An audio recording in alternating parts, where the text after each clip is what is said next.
بسم اللہ الرحمن الرحیم۔ فرعون اور اس کی قوم کی غرقابی کے بعد اللہ تعالیٰ نے حضرت موسیٰ علیہ السلام اور اس کی قوم کو بے شمار نعمتوں سے نوازا، خصوصاً غلامی سے نجات اور امن کی نعمت سے سرفراز کیا۔ بنی اسرائیل کے لوگ جب سمندر سے پار نکلے تو ان کا گزر ایک قوم پر سے ہوا جو اپنے چند بتوں سے لگے بیٹھے تھے۔ تو بنی اسرائیل کہنے لگے کہ اے موسیٰ، ہمارے لیے بھی ایک ایسا ہی معبود مقرر کر دے جیسے ان کے معبود ہیں۔ حضرت موسیٰ علیہ السلام نے ان کی حماقت کو واضح کرتے ہوئے فرمایا کہ یہ لوگ جس کام میں لگے ہوئے ہیں تباہ کیا جائے گا، اور ان کا یہ کام محض بے بنیاد ہے۔ حضرت موسیٰ علیہ السلام مصر سے نکلے اور بیت المقدس کی طرف روانہ ہوئے تو ان کا سامنا حیسانی، فزاری اور کنانی اقوام کی زبردست لوگوں سے ہوا۔ حضرت موسیٰ علیہ السلام نے اپنی قوم کو حکم دیا کہ ان کافر قوموں کے خلاف جہاد کرے اور انہیں بیت المقدس کی زمین سے نکال دیں، جس کے بارے میں اللہ تعالیٰ نے حضرت ابراہیم علیہ السلام اور حضرت موسیٰ علیہ السلام کی زبانی ان سے وعدہ کیا ہے کہ وہ بنی اسرائیل کو ضرور ملے گی۔ انہوں نے جہاد کرنے سے انکار کر دیا، چنانچہ اللہ تعالیٰ نے ان پر خوف مسلط کر دیا اور انہیں 40 سال کی طویل مدت کے لیے میدان طیہ میں بھٹکنے گیا۔ وہ چلتے رہے، سفر کرتے رہے، ادھر ادھر بھٹکتے رہے، حتیٰ کہ 40 سال بیت گئے۔ موسیٰ علیہ السلام نے اپنی قوم سے کہا کہ اے میری قوم کے لوگوں، اللہ کا احسان یاد کرو۔ اس نے تم میں سے پیغمبر بنائے اور تمہیں بادشاہ بنایا اور تمہیں وہ دیا جو تمام عالم میں سے کسی کو بھی نہیں دیا۔ اے میری قوم والو، مقدس زمین میں داخل ہو جاؤ جو اللہ نے تمہارے نام لکھ دی ہے، اور اپنی پشت کے بر روگردانی نہ کرو کہ پھر نقصان میں پڑ جاؤ۔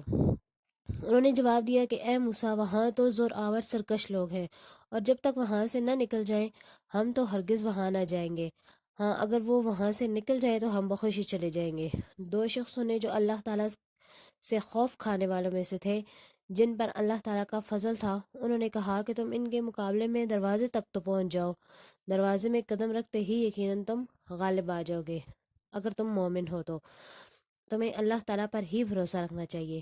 قوم نے جواب دیا کہ اے موسیٰ، جب تک وہ وہاں ہے تب تک ہم ہرگز وہاں نہ جائیں گے، اسی لیے تم اور تمہارا پروردگار جا کر دونوں ہی لڑ بھڑ لو، ہم یہیں بیٹھے ہیں۔ موسیٰ علیہ السلام کہنے لگے کہ الہی، مجھے تو بجز اپنے اور میرے بھائی کے کسی اور پر کوئی اختیار نہیں ہے، تو ہم میں اور ان نافرمانوں میں جدائی ڈال دے۔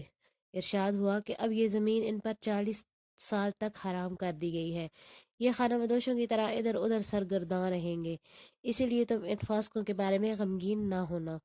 اللہ تعالیٰ نے ان پر بنجر و بے آب و گیا زمین میں سفر کے دوران میں ان کی مشکلات اور ضروریات کے موقع پر آسمان سے من نازل فرمایا۔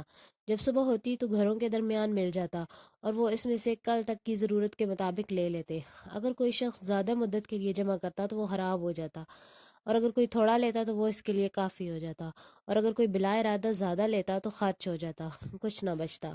وہ انتہائی شیریں اور انتہائی سفید تھا، اسے روٹیوں کی طرح بنا لیتے تھے۔ جب شام ہوتی تھی تو بہت سارے سلوا یعنی پرندے بٹیر ان کے پاس آ کر جمع ہو جاتے تھے، اور وہ بڑی آسانی سے حسب ضرورت پکڑ لیتے جو ان کے رات کے کھانے کے لیے کافی ہو جاتے۔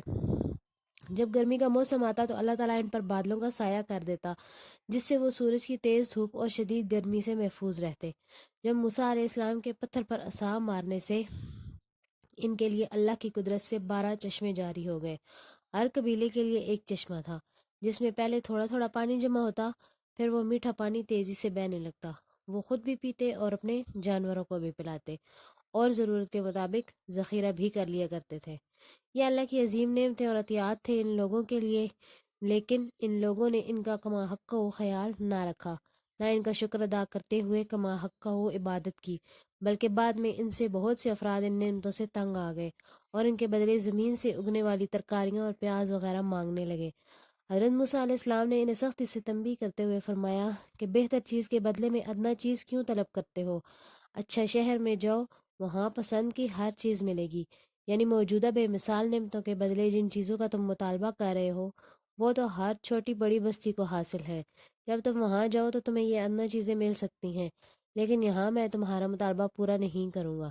اللہ تعالیٰ نے اپنے محبوب حضرت موسیٰ علیہ السلام کو خصوصی ملاقات کا شرف اور احکام شریعت دینے کے لیے کوہ طور پر 40 دنوں کے لیے بلا لیا۔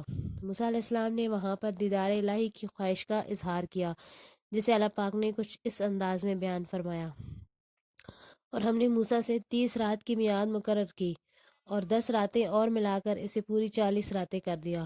پھر اس کے پروردگار کی 40 رات کی میعاد پوری ہو گئی اور موسیٰ نے اپنے بھائی ہارون سے کہا کہ میرے کوہ طور پر جانے کے بعد تم میری قوم کے جانشین ہو جاؤ، ان کی اصلاح کرتے لینا اور شریروں کے راستے پر نہ چلنا۔ اور جب موسیٰ علیہ السلام ہمارے مقرر کیے ہوئے وقت پر کوہ طور پر پہنچے تو ان کے پروردگار نے ان سے کلام کیا تو کہنے لگے کہ اے میرے پروردگار، مجھے جلوہ دکھا کہ میں تیرا دیدار بھی کروں۔ پروردگار نے فرمایا کہ تم مجھے ہرگز نہ دیکھ سکو گے، وہاں پہاڑ پر اس کی طرف دیکھتے رہو، اگر یہ اپنی جگہ پر قائم رہا تو مجھے تم دیکھ سکو گے۔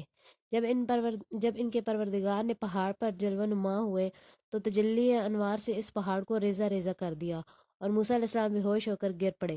جب ہوش میں آئے تو کہنے لگے کہ تیری ذات پاک ہے اور میں تیرے حضور توبہ کرتا ہوں اور جو ایمان لانے والے ہیں ان میں سب سے اول ہوں۔ اللہ تعالیٰ نے فرمایا کہ موسیٰ، میں نے تم کو اپنے پیغام اور اپنے کلام کے ذریعے سے لوگوں سے ممتاز کیا ہے، لہٰذا جو میں نے تم کو عطا کیا ہے اسے لے لو اور میرا شکر بجا لاؤ۔ اور ہم نے ان تختیوں میں ان کے لیے ہر قسم کی نصیحت اور ہر چیز تفصیل سے لکھ دی ہے۔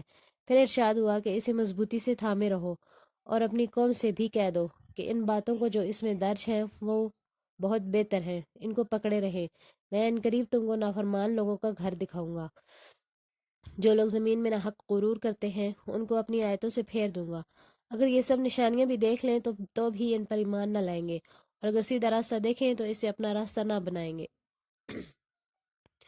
اور اگر گمراہی کی راہ دیکھیں تو اسے اپنا راستہ بنا لیں گے۔ یہ سب اس لیے کہ انہوں نے ہماری آیتوں کو جھٹلایا، ان کے اعمال ضائع ہو جائیں گے، یہ جیسے عمل کرتے ہیں ویسے ہی ان کو بدلہ دیا جائے گا۔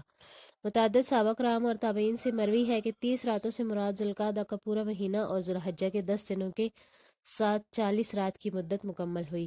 اس روایت کی روشنی میں حضرت موسیٰ علیہ السلام کو اللہ تعالیٰ سے ہم کلام ہونے کا یہ شرف عید قرباں کے دن حاصل ہوا۔ حضرت محمد صلی اللہ علیہ وسلم کی دین کی تکمیل بھی اسی تاریخ کو ہوئی تھی۔ حضرت موسیٰ علیہ السلام نے 30 دن کی مدت مکمل کرنے کے دوران روزے رکھے اور بالکل کھانا نہ کھایا۔ جب 1 مہینہ مکمل ہو گیا تو آپ نے کسی درخت کی چھال چبا لی تاکہ منہ کی ناگوار بو ختم ہو جائے، تب اللہ تعالیٰ نے مزید 10 دن روزے رکھنے کا حکم دیا۔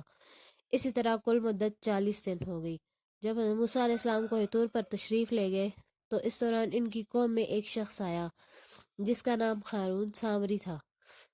اس نے بنی اسرائیل کے وہ زیور لے لیے جو انہوں نے فرعون سے عاریتاً لیے تھے۔ اس نے انہیں ڈھال کر ایک بچڑا بنایا اور اس میں مٹی بھر ڈالی، مٹھی بھر مٹی ڈال دی جو اس نے فرعون کے غرق ہونے کے وقت حضرت جبرائیل علیہ السلام کے گھوڑے کے نقش قدم سے اٹھائی تھی۔ اس نے وہ مٹی اس مجسمے میں ڈال دی تو وہ اس طرح آوازیں نکالنے لگا جیسے سچ مچ کا بچڑا ہو۔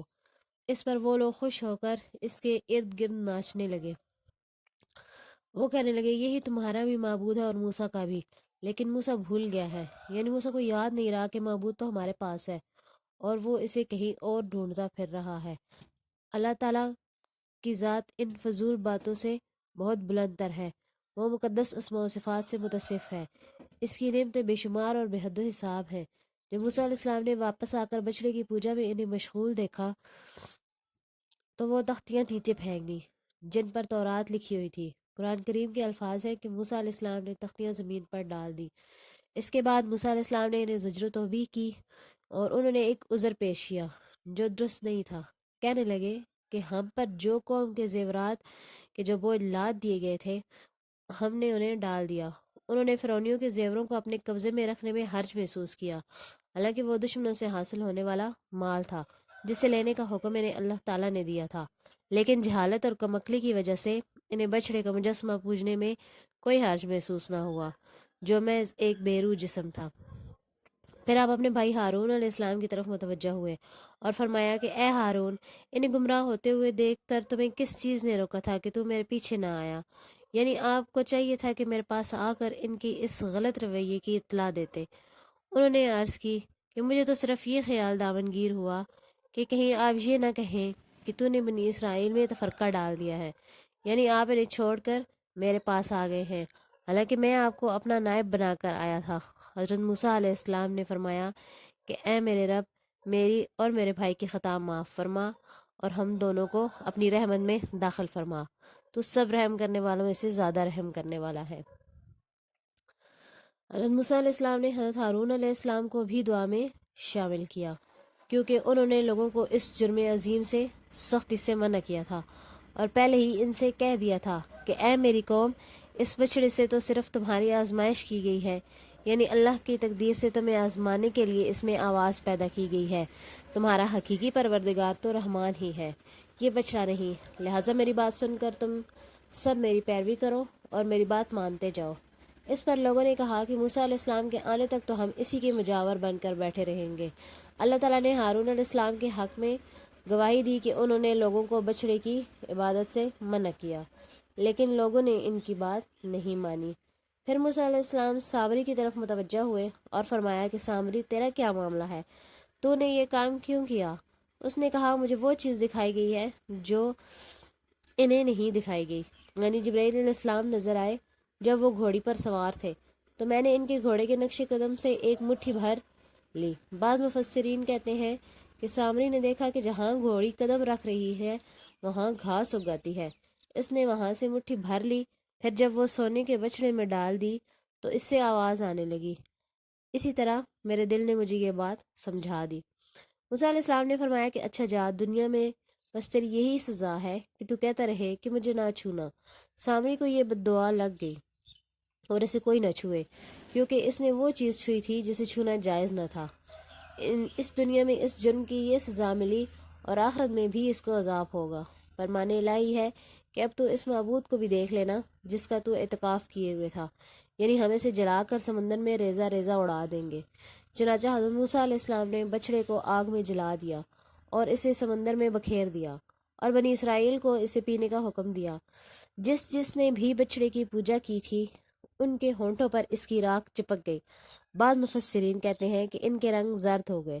اس وقت حضرت موسیٰ علیہ السلام نے انہیں فرمایا کہ اصل بات یہی ہے کہ تم سب کا معبود برحق صرف اللہ ہی ہے، اس کے سوا کوئی پرستش کے لائق نہیں، اسی کا علم تمام جہانوں پر حاوی ہے۔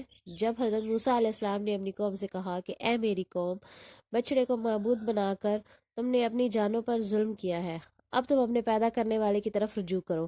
جن لوگوں نے بچڑے کی پوجا نہیں کی تھی، اللہ تعالیٰ نے انہیں حکم دیا کہ وہ لوگ پوجا کرنے والوں کو قتل کر دیں۔ انہوں نے تلواریں ہاتھ میں لے لیں، اللہ نے دھن بھیج دی جس سے قریبی رشتہ دار ایک دوسرے کو پہچان نہ سکیں۔ پھر انہوں نے حملہ کر کے ان سب کو قتل کر دیا۔ کہتے ہیں کہ انہوں نے تقریباً 70,000 افراد قتل کیے۔ واللہ عالم۔ ویڈیو اچھی لگے تو لائک اور شیئر کریں اور چینل کو سبسکرائب کریں۔